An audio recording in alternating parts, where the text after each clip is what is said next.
Hello, and welcome to another episode. Another video. This is episode 32 of the podcast, and it has been a bit less than 3 weeks since I filmed the last one. I have a lot to talk about, and I think I should just start. So, first up, a bit of a health update with regards to my shoulder. Last time I spoke about injuring it, and I've been on the road to recovery. I definitely, the first 2 weeks after filming that podcast episode, I don't think I really knit all that much, if any. And since then, I have been slowly building things up. I mean, also for my knitting goals, I wanted to get stronger. Well, you can't see it, but there's a dumbbell on the table there, and I've been using that to do some exercises. I've also been working on the flexibility of my shoulder. How would I say that? Something with my shoulder. I've been working on the flexibility there, and I'm very happy with the results.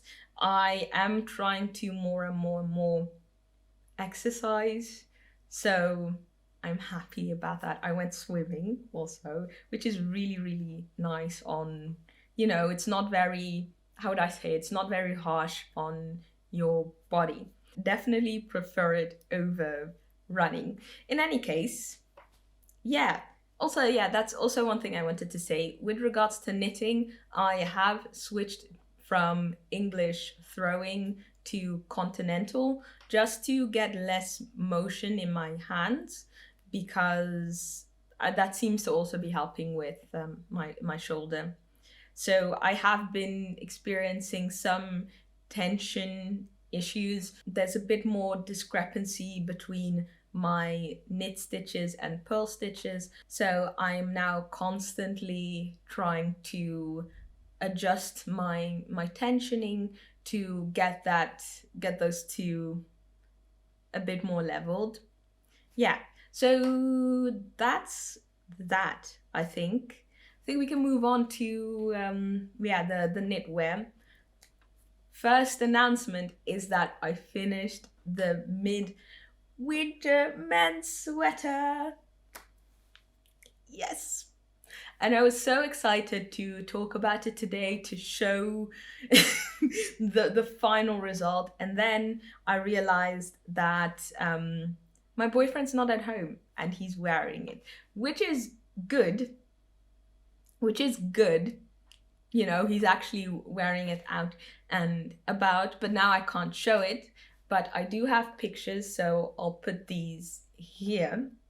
And the nice thing is now that I have collected all of the footage for the vlog that I have been filming around the making of the sweater. So I'm really excited to, edit that, do the voiceover of that, and just also for me to reflect on the entire journey of making the sweater.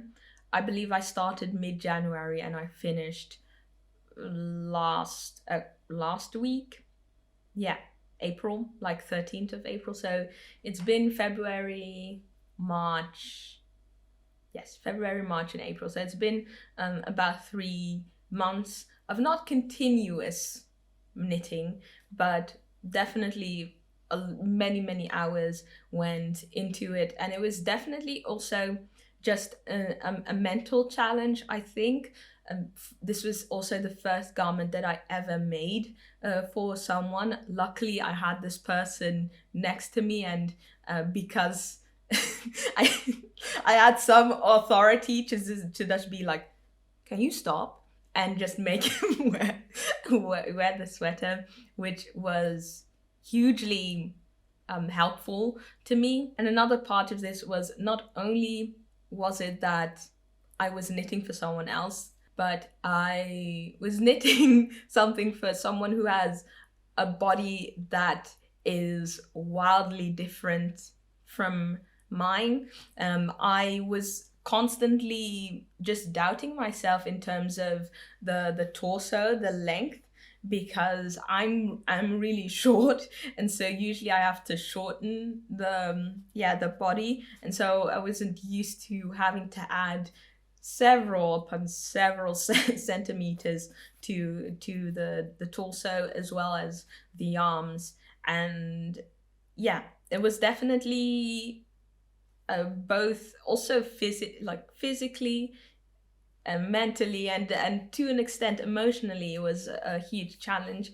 And I do think that I have become a better knitter from that experience.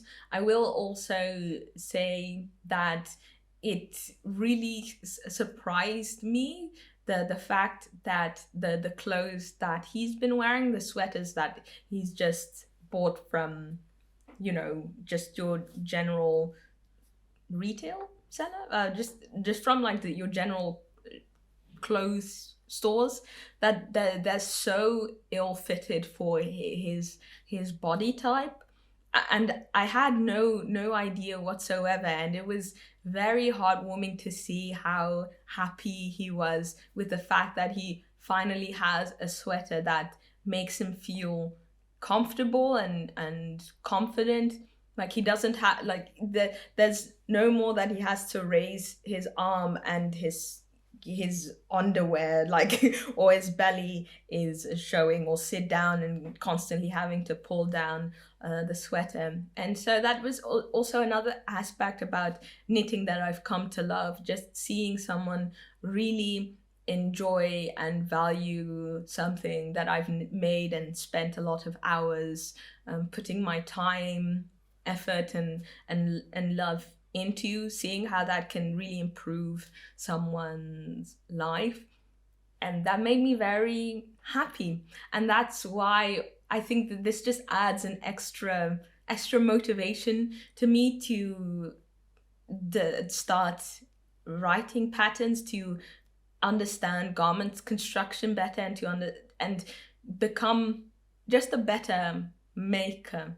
Yes, so that is a bit of a I don't know, a bit of a tangent that just kind of popped up in my mind. I think one thing that I still might want to adjust in the future is the ribbing. I did the ribbing the same length as that of the body, the same as the wrists, and surprisingly it looks way shorter, and it also rolls up slightly. So I think, yeah, I haven't blocked the last 10-15 centimeters of the sweater, so I think I'm gonna try and do that, see if it kind of like unrolls and if it looks a bit better. If not, at some point I think I will go in and unravel the ribbing and then make it a bit longer. I will be showing it in the next episode, just so that I can do my ja-ja thing. So yeah, that will be like the last appearance of the sweater in the podcast, and then you'll see it in the vlog if you are interested in it. Having said that, once I finished that sweater, I instantly went into the next sweater for him, just because I was really motivated, and because the projects are so large. I want to try and finish as much as I can, especially before it becomes very warm and it gets a bit more uncomfortable to knit woolen pieces, large woolen pieces. So yeah, I have already started on that. I actually am using a book, a knitting book. I am not sure if I really spoke about this book ever on the podcast, but I did make a video.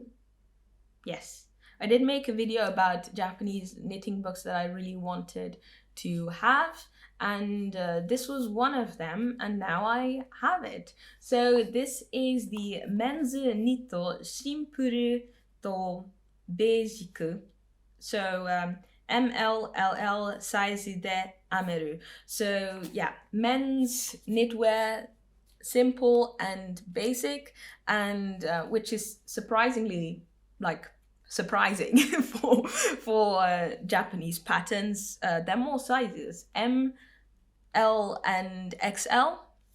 Yes. So despite this book saying that it's simple and basic, these patterns are not really simple and they're not really basic. Most of them. I mean, just look at the cover. I mean, this is an all-over cable. How are you gonna call this basic or simple?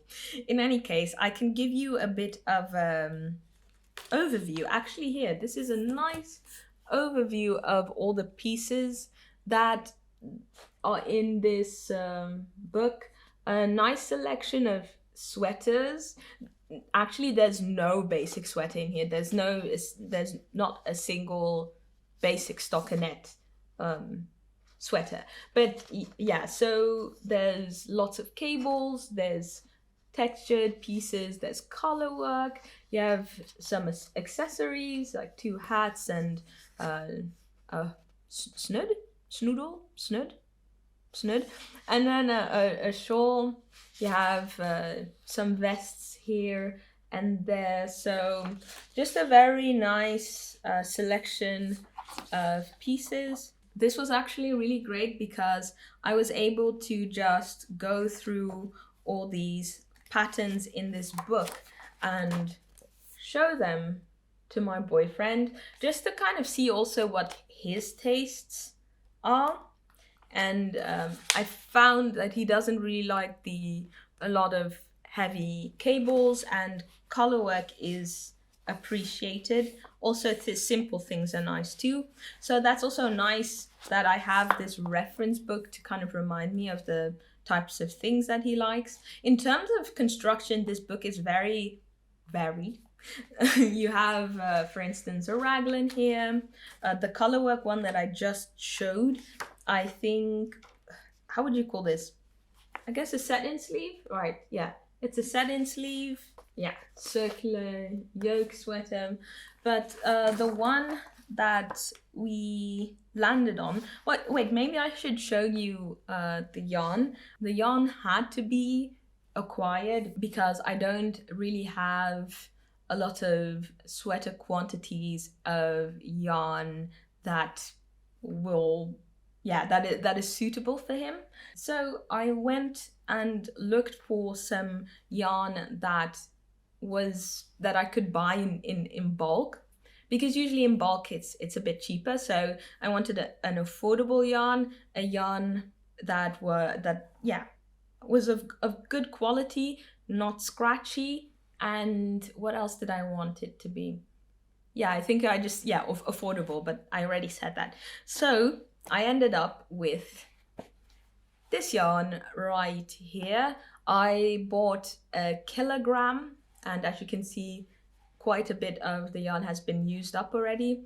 So a little bit more than a kilogram for 52 euros. This was actually a slightly discounted cone. Yeah, so it is kilcarra tweed. The yardage is 80 meters per 50 grams. So it's an Aran weight yarn. Very, well, not very, very soft, but rather soft. I feel that you could definitely wear this on your skin if you're just generally a bit sensitive. So yeah. Also the color. Yes, the color is fossil. The code is 4731, and it's 100% pure new wool. I don't know what they mean by new wool, but yeah, it is 100% that. So the reason, this is the color that he chose because it reminded him of isolation material in walls. At least this is how it looks here in the Netherlands, if I remember correctly. And it's just very, very fun. And also, I wouldn't say understated, but it's bright, but also not too bright, if that makes any sense. Yes, so yeah, as for the pattern, since the the yarn is already kind of a showstopper, we decided on getting, or yeah, we decided on we decided on this sweater. It's called the Kirigare Moyon no Seta. So the, what is it? Yeah, patchwork. The patchwork motif sweater, and the person who made it, designed it, is Mayumi Caual. Yeah, so the construction. As for the construction, as you can see, this is a raglan sweater, and it's actually knit flat and bottom up. So you start off with, actually it doesn't matter which section you start off with, you do the back, front, and the sleeves all separately, so you don't even knit up to the shoulders and then connect. You just knit up everything separately, and then you do seaming, and then you knit the ribbed section, for your neck. So yes, I have a lot to talk about when it comes to this sweater. I am also making a vlog for this. I think I'm just going to film all 3 sweaters that I planned to make for him this year. Yeah, so where do I start off? First thing, I want to really, this is something I wish something I wish that basically more Western designers would do, and that is include the diagram of the sweater, the actual measurements. I mean, you have measurements for the for the width, the height for the raglan section, just all of the necessary, even for the armhole shaping here, all of that is in that in that diagram. And I know it's only 3 sizes, but you can also, so it would get clunky if you had, for instance, 10 sizes and you had to give them the measurements for all of that, but you can just put that in a diagram below and just put, I don't know, section A, B, C, D, etc. But so that is something that I really appreciate, because it makes adjusting the sweater way easier. And I will talk a bit more about adjusting sweaters in a second. But yes. So where do I start now? How do I continue? Yes, so the recommended needle size was 4 millimeters, and the gauge was, if I believe correctly, yes, 18 stitches and 27 rows for a 10 centimeter square. So I used 4 millimeter needles, and I got a gauge of 17 stitches and 26 rows after blocking. So yeah, that's what I got. And I thought, I already need to make some adjustments. Let me just see if this pattern will work out with just knitting at a different gauge. And so I calculated the percentage increase of the sweater if I were to just go a needle size up. And the way you essentially do that is you take your original amount of stitches or amount of rows, and then you divide that by your own gauge, so your own stitches and your own rows, and then you do that times 100%, and then you get the percentage. So for instance, 105%. So so yeah, if it's for rows, for instance, and it's 105%, that means that you get, with knitting as in a pattern, you get a 5% increase on the width. Yes, so I did that, and I made a bit of a mistake. So the first thing that I basically did is I decided to use the midwinter sweater to compare the length, just to know what length fits my boyfriend. and so how much longer I might have to knit the sweater in order for it to fit him. And so the length that I got was 77 centimeters. And so I can show you a bit of the diagram here of the sweater. So here's the lighting is a bit bad, but here's the back, right? And okay, you might already notice the mistake that I'm making, but this adds up to 67 centimeters. So I first didn't think of I first forgot about the percentage increase, and so I just thought, okay, I just need 10 centimeters more, so I'll just add 26 rows, since that was my gauge. And then as I was knitting, I thought it was becoming a bit too long, and then I realized, oh, I forgot to take into account that there is a percentage increase in length.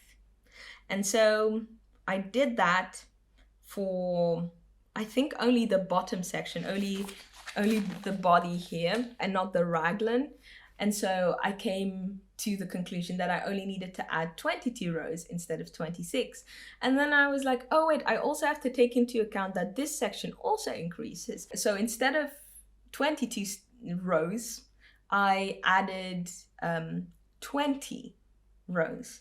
And so I thought that I had fixed everything, and it was just kind of smooth sailing for the top. I haven't even showed what I made. Sorry. Yeah, so this is the back piece that I made. And as you can see, like, this is not a good reference because I'm just way shorter. But yeah, this is how it's looking right now. And so once I finished this back piece, I took the midwinter sweater and I laid this on top, and I saw that it was far too long. And so this is when I realized another mistake that I made, and that was that I didn't take into account the 3 centimeters for the neck band.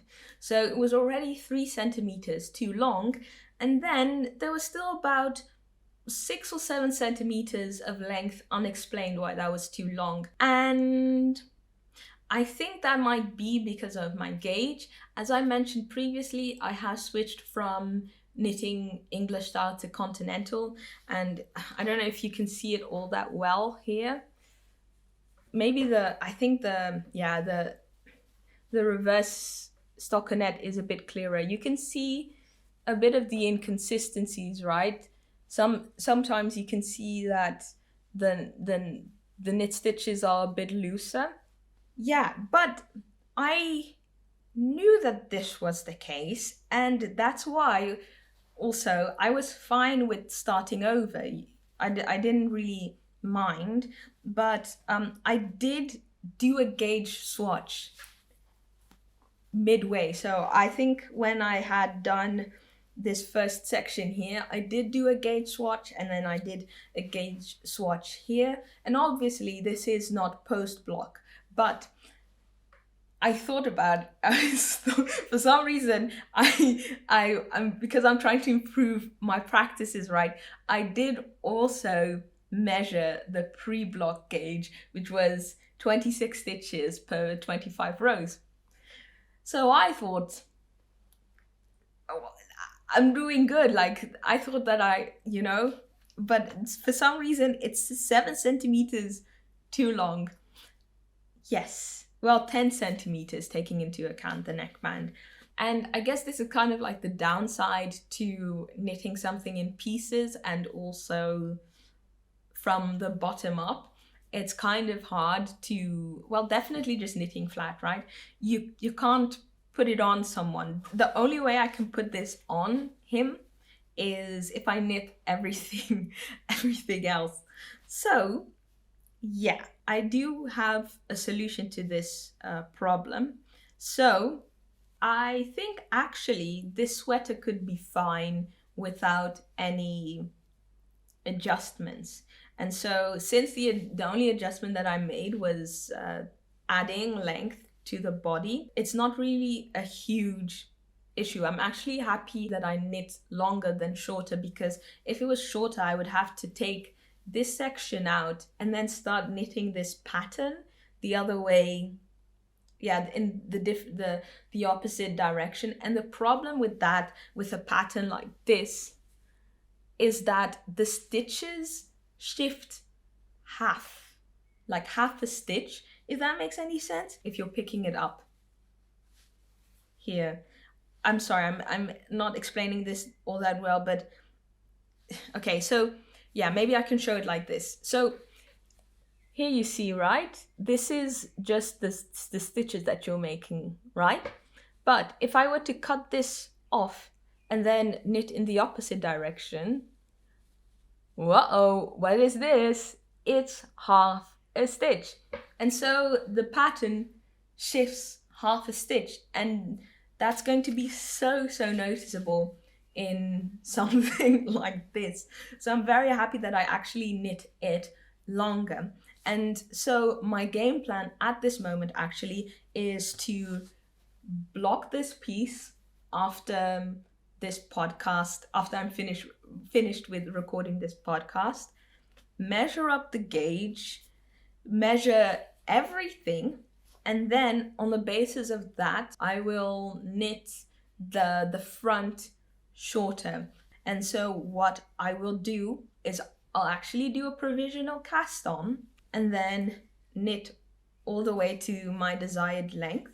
And then I'll block everything, I'll seam everything. And once I've seamed everything, there's probably this much of fabric that is too long. So what I'll do is I'll cut this, and then I will just knit the ribbing in the round from top to bottom, because doing that in the opposite direction isn't going to make a difference. So that's my solution to this problem. I am excited to see the results. I'm curious as to what is going on here. So if I have more information, I'll try and include that in the next episode. Yeah, and of course that's also going to be in the knitting vlog of this sweater. So the back piece is actually done for now. I started on one of the sleeves here, and I was thinking maybe it kind of looks big, but I have to kind of remember as well, I shouldn't fit things on myself and think like, oh, it looks kind of big on me, because obviously it's going to look big on me, but also I'm having to keep in mind that it's supposed to be oversized. We were going for an oversized fit, so I just have to be okay with that. So yeah, also for the it's the other way around. Yeah, also for the sleeves, I'm not going to add any length. I think it'll be fine like this. Yeah, so that's everything when it comes to this patchwork sweater. I'm hoping to finish this in 6 weeks, something like that. Yeah, moving on to the Isager archive collection. The Isager archive collection. I have not really done anything physically for the collection, but I've thought a lot. And the first thing, well, I think it's the only thing that I wanted to talk about. And that's the Esther sweater. I mentioned in one of my recent episodes very casually how I used the DK weight yarn, and that I wasn't really liking how it was turning out in terms of the fabric that it created. And I think that I think this pattern actually deserves an Aran weight yarn. But yeah, some specifications. This is the Esther sweater that I'm trying to knit from Petite Knit.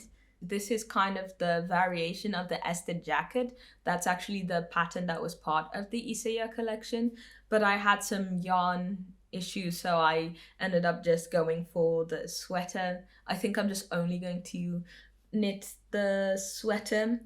But yeah, as for the materials that gets recommended, yeah, so the pattern was DK weight yarn plus mohair, and I ended up just going for a DK weight yarn because I looked at the gauge and I thought, I think I can achieve that with a DK weight yarn, and I did. Here's my gauge swatch, and I was, yeah, like I said, I had been working on it quite a bit. This is the wrong side. Yeah, I had been working on it quite a bit, but yeah, I don't know, it's a bit see-through-ish. Yeah, you can see my collar a bit here through. Yeah, so I was just thinking about it, and I just thought, you know, I just need to make this with an Aran weight yarn.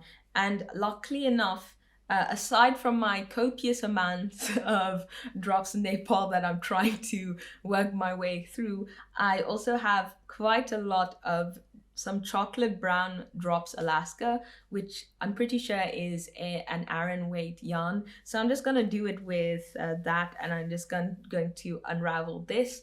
This was actually a really nice, I guess, exercise to just learn how to do this pattern properly. I made some mistakes at the increases and had to redo it a couple of times, but yeah. If you've seen a couple of my episodes, you might know that I don't really knit a lot of the popular patterns that are out there. I think I own 2 patterns of petite knit, maybe 3, but I've actually never knit anything from her. I think the furthest I've come, well, this is the furthest I've come, but before that was just doing, I think, just casting on alone. But yeah, I haven't really knit a lot from the famous Danish knitwear designers, or just in general, I don't really knit a lot from popular designers. And one thing I've noticed is the silk mohair. It's everywhere. I don't really have a gripe against silk mohair. I have knit with it and I do enjoy it from time to time, but I think for me it's just the cost. It's so expensive to hold 2 yarns together. It is so expensive buying a sweater's quantity of silk mohair and doing that for every single sweater. And you know, I get that everyone has their own willingness or a capacity to spend yarn on to spend money on yarn. The thing that I wished is that there would be more substitution suggestions, because some of these patterns that I see, for instance this petite knit sweater pattern, there's 2 suggestions, so DK with a silk mohair or another DK with another silk mohair. And so yeah, I've just been, for me it's just been sometimes struggling trying to find the right substitution for yarns, because yeah, so like for instance this one was on me for picking a DK weight one, but so the thing is also, it's sometimes yarn substitution is really hard because there are different types of qualities to every single yarn, and so sometimes there are different ways of trying to figure out what works.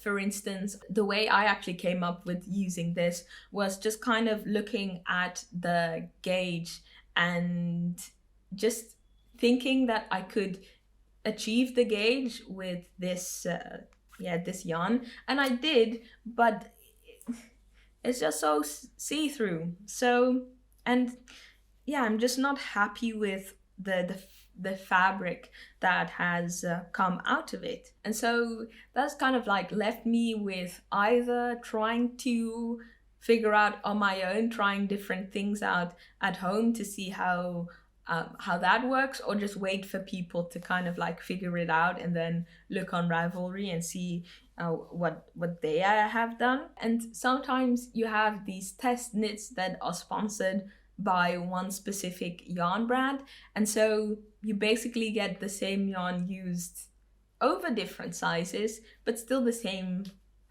yarn. But yeah, I don't know. I try to look at this in a positive way. I'm learning a bit more about the different types of yarns and what will work with what will work in terms of substitution.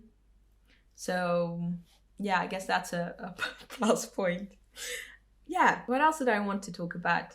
Summer and spring patterns. So last year I bought quite a lot of cotton in Japan, very thin cotton, so lace weight 538 meters per 100 grams and like 290 per 100 grams, which meters per 100 grams, which is sport weight, the other one, but mainly lace weight. And I've been trying to think about what I can do with that, because I really want to put it to use. So I've been looking at either free or very cheap patterns that I could use to knit this cotton with. Yeah, and actually yesterday I had, this was actually really nice. I found this, I think it was 70s pattern on Etsy for about maybe €1.75, something like that. And well, I found it a couple of months ago, and I was just looking in my pattern collection, and I thought it would be nice to give that a look, see if I could do something with that. And I actually found that the recommended yarn was actually very similar to the weight of one of the yarns that I bought. So I looked at the pattern. It's called, what's it called? I think it's called something like Red Lace Vest. I'll leave a link in the description down below. But yeah, it's just a cute lace vest. Yeah.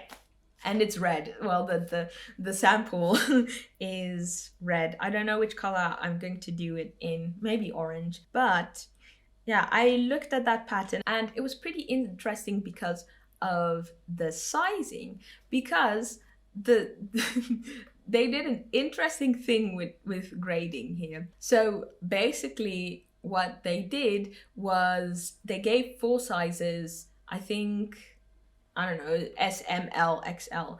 And all of them you could achieve by just going up a needle size or down a needle size. And what I recently learned is that you can comfortably go 2 sizes up and 2 sizes down just using needles. And I thought that was actually quite interesting to see that done in practice. I would be interested to see how all the different sizes look in the end.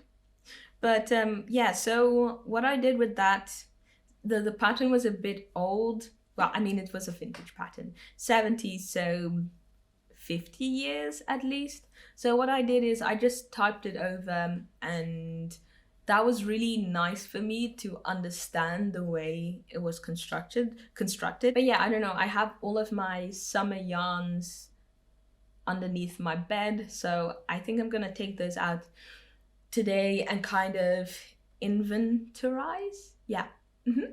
So there's that with, yeah, spring and summer knits. I think I might make a video going over the patterns that I'm interested in, but I would actually like to read every single pattern that I I present in the video, just to give more detail of the construction and I don't know, things to look out for, I think. So that's something I've been looking into, and we're kind of like slowly tapering off. I just wanted to talk about what I've been reading in terms of knitting. So very quickly, the Knitting Pattern Writing Handbook. I finished reading it. I read the last 3 chapters, and actually before recording I wrote my review for this. So I am actually hoping to film the review in a couple of days, and then hopefully it'll be out soon. This is a really good book, and I think it achieved its goal. So I'm very much looking forward to giving this more of an in-depth review. So that's that with this one. So I would highly recommend this book if you're interested in best practices for writing patterns. Not designing, but actually writing patterns. This is really good in my opinion. Then, since I finished reading this book, I moved on to the next one, and I believe I think maybe 10 episodes ago, I spoke about this one. This is Jibun Saizu no Seta wa Amu, Skina Saizu Skina Ito de Amu Ho. So, knitting a sweater in your own size, preferred yarn. And this was written by Tomoko Nishimura. So I have read the first chapter. Wait, let me just give you a summary of this book. So this book, the writer basically says that she's someone who often modifies patterns, which makes sense, because if you knit Japanese patterns, you're going to have to adjust things, since most of them only have one size. So so she talks about how she really makes elaborate adjustments, but that can be very daunting for the average knitter. And so she wrote this book giving you tools that you can use to quite easily, in a very straightforward way, how you can adjust your sweaters. So that's also how I learned how many sizes you can up by just changing your yarn or changing your needle sizes. Your needle size. So the book covers a lot of sweaters. So the first chapter goes over uses the basic crew neck as a base example, how you can adjust your sweater. So first off, she has a section on overall size change. So changing, just kind of like taking taking your mouse with a PNG and just going. So that works to an extent. And then she goes about adjusting specific places. So for instance, the width of your sweater, places where you best can adjust it, where you can best adjust your arms. And what I really like as well is, it can be very daunting to do all these calculations, especially if you never liked mathematics or anything like that. And as you can see, well, you can't see anything now here. Yes, this is way better. As you can see, they're all just places that you can fill out stuff, and you can practice just adjustment, because that's really important. You need mathematics to adjust your sweater, and there's also examples in here. Formulas are written clearly. There's just so much explanation. So I'm almost done with chapter 1, and then chapter 2 is, and I believe chapter 3 as well. Chapter 2 goes into depth on how you can adjust other sweaters than a basic crew neck. So a saddle shoulder in change will be different from a circular yoke sweater. So she does that, explains that as well. And then the third chapter is knitting with your own gauge. And I think that's very interesting because that's something that I've been doing a lot myself.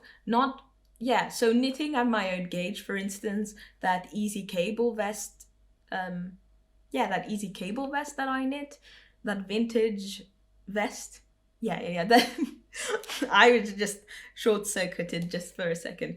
But yeah, that vest that I knit, I did change the gauge from basically bulky to an Aran weight. And I really enjoyed that process of changing the gauge. But so there is a section in here that also goes over that. So I'm very excited to see if there's more tips and tricks that I can get out of that, because there's a lot of interesting calculations that goes around, especially the places where you have, I don't know, like curves, or you're dealing with short rows. And yeah, I'm just very happy that I have this one to read at the moment. So after I'm done with this, I still have the original book that I bought for sweater adjustments in Japanese. Yes, this one right here. And I think, having read even just already most of the first chapter in that book, I think I can have more of a comprehension of this book, because I tried reading it I think a couple of months ago, and I was a bit struggling with it. But now that I have also gained more practical experience, I think this is going to be a really good read. So yeah, I'm hoping to review all 3 of these books this year, and some other books as well. But yeah, I also since I'm talking already about it, I also have this one, Seita no Ami Kata Handbook. So yeah, so sweater knitting handbook. Yeah, so yeah, this is more just on how to knit sweaters rather than making adjustments, which is also very interesting. And now that I have been talking about books, the last one I want to mention is that Norwegian knitting book that I spoke about that was like 100 euros. That was crazy. So basically it's a book that features knitwear inspired by traditional Norwegian knitting. And yeah, I really wanted to buy the book because there was this very cute cat sweater for kids that I was going to try and see if I could grade that firm for myself. But I couldn't find it here for an affordable price because it was out of print. I tried getting the French edition. That one was also really tough to get. And so it was going for 99 euros on Marktplaats here, which is ridiculous. I'd also checked eBay and World of Books, and there was nothing there either until I think I've completely forgotten to message them back. Wait, I'll have to look. But someone was so kind to message me and tell me that they found it on World of Books, and I just went into and I just went like, and I went to the website and I found that it was still there. And so I ended up sending the book to my sister, and then she came to visit last week and she brought the book. Dun, dun, dun, dun, dun. Dun, dun, dun, dun, dun. Yes, Norwegian knitting design, and it's not in French, which makes my life even easier. And it really has that it has that old book smell. You can see like this part, the top part has been completely decolorized. Well, yeah. So yeah, lots of beautiful designs here. Yeah, as you can see, I think it's here. What was it? I think, yeah, the cat pattern. I actually bought that one separately as well. Where's all the knits? Yeah, lovely pieces. Really interesting. I think I'm going to be able to get inspiration from this book. And I went through it with my mother as well, and she liked a bunch of these pieces. And so that's really nice for me that I can keep that in mind if there is an occasion that I find myself wanting to make a piece like a really complex garment for my mom, then I know where to go now. So yes, that is everything on the bookish side. So last knitting thing that I wanted to talk about is the fact that I really want to do vlogmas this year. But the thing is that I know I can't do that. Like, I can't vlog every single day up until Christmas. So I thought maybe I can, be a bit smarter about it and then plan before to knit up a couple of things, and then I can post not every single day, but every couple of days, a bit more of a frequent uploading schedule. Just post some vlogs and some, I don't know, some overview videos of the year in December. So yeah, it's April now. I have about 6 months to go, a little bit more than 6 months to go. Yeah, does that make any sense? I don't know, 6 or 7 months, but no, 6 months. Yeah. One thing that I wanted to do was make a vlog about recreating or knitting a vintage Japanese pattern. And last episode you saw that I was looking at those patterns, and I actually found one that I'm working on now, and it's going quite well. So this is going to be probably the first and last time that I'm going to talk about this project. And maybe it would be nice that every single time I finish a project for Vlogmas, I'll mention here that I'm working on it, because I am working on it one project at a time, not to become completely chaotic. So here's what I got. This is the back of a sweater. Yeah. Yeah, so I really like the way it looks. I think it's going to be a really interesting video because, for one, I'm making a Japanese vintage pattern, something that is, how would I say this, uncharted territory for me. There's just a lot of things that technically goes into this. So that's also my question to you, my viewers. I feel weird saying that, but yeah, I have a question. So since I'm making a vlog about these patterns, how technical would you like me to get in those videos? Because I would like to really go into the nitty-gritty of adjusting patterns. I mean, usually when it comes to English vintage knits, right, I don't have to adjust much, unless I want to adjust the gauge, right? But in terms of sizing, I don't need to adjust all that much because I have a 32-inch bust, something like that, 83 centimeters, and mostly I fall into that range of sizing that they offered at the time. But with Japanese patterns, it's a bit different. I have come across adult women's sizes that are too small for me. So, like, for instance, okay, I'll give some more information about this. This is actually for a child, a 15-year-old child. So I've had to make some adjustments to make this fit me. So let me know, would you want me also to show the pattern on screen and kind of translate what's going on, show kind of like the, how would I say, the specific things in the pattern that I had to decipher, or just, yeah, just kind of go over the pattern and really explain what this means and how it's done, and things like that.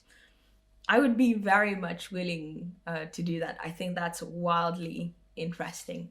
So yes, that's everything on that. Now, finally, since I wasn't really knitting as heavily as I usually do, I decided to pick up a craft that was a bit less shoulder intensive, I think, than knitting, and that was sewing. And yeah, I managed to sew.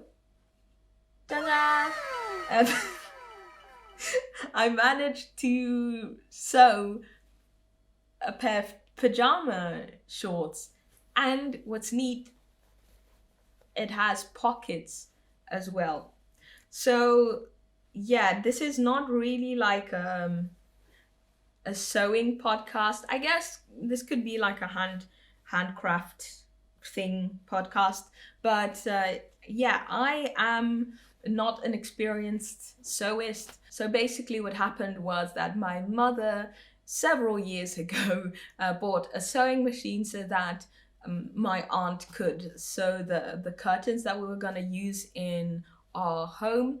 And since and that was like 20 plus years ago, yeah, so since then this sewing machine hasn't had a lot of action, and it's only been me who at the start of the pandemic tried to sew up a couple of masks.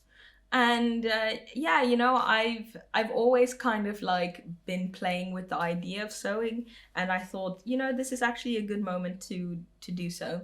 So yeah, this is the back. Okay, so I don't want to talk, I don't know if this is actually really anything interesting, but yeah, one mistake that I did make, I think I put the pockets a bit too low. My printer was acting up and I messed up with the pattern, cutting it out.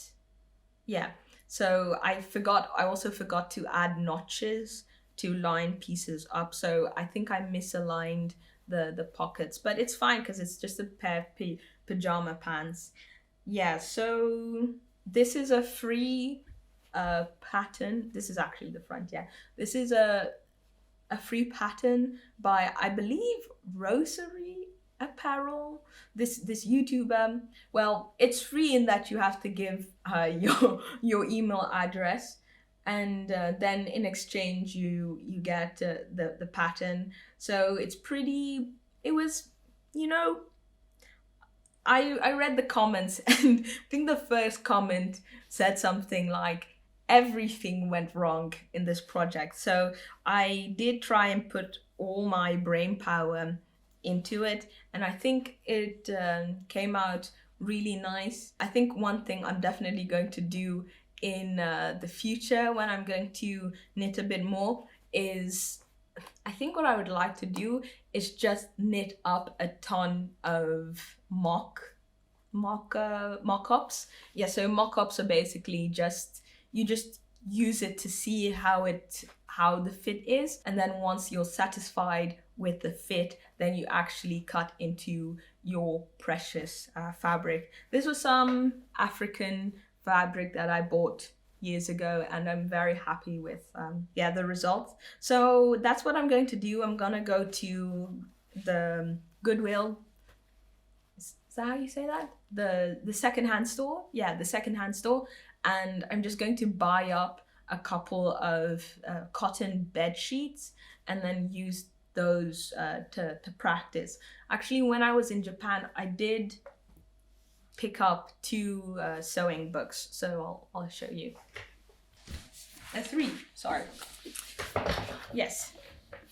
I do have to say, looking at the sewing patterns that they have in Japan that are now very popular, I'm not so much a fan of it because a lot of it is very wide, and I just, because I'm so short, I tend to look even younger when I'm wearing something that's really really oversized. I think I generally just enjoy more fitted clothes, she says, when wearing an oversized sweater. But I hope you understand what I mean.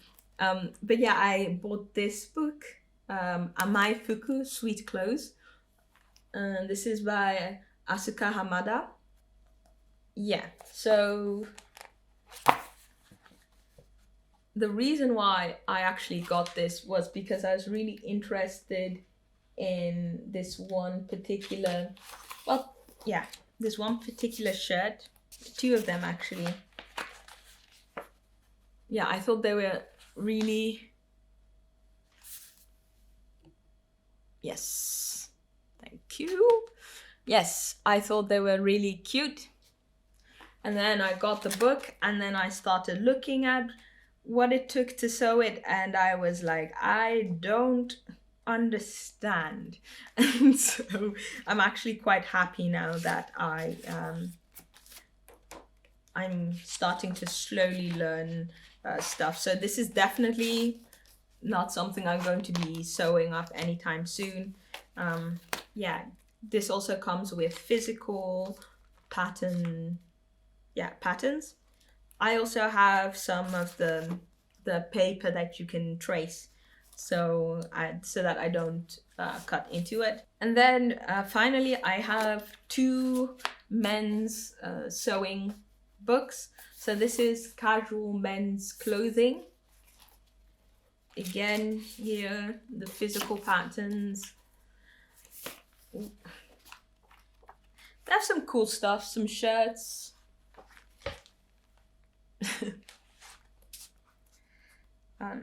This t-shirt I would like to make for my boyfriend, because also same deal with sweaters, that these t-shirts are too short. Yeah, shorts, really cool stuff. And then I have kind of like, I didn't buy this with the intention of actually sewing something, because if I actually thought that I could sew something from this book right here, I think I would be a bit too over ambitious. So yeah, Honkaku men's fuku. I'm not too sure how to pronounce these characters together, but this is men's clothes, like really, I wanted to say posh, but I meant formal clothing for men. And I just bought this because I just thought it's so fascinating that you can actually make, like, they actually have a book with instructions. Hold on a second. How to make something like this, or like this, or even, I mean, they have information on how to do jeans, this, on how to make this. That was just kind of like wild to me. And there's just so much information and instructions on how to do everything, so elaborate and meticulous. And yeah, this is just kind of like a book that I can dream about but not really like make something, because this would, I believe, take me several years to learn. But I think it's cool regardless. So that was everything for this episode. As always, thank you so much for watching, and I hope to see you soon in another video. Bye bye!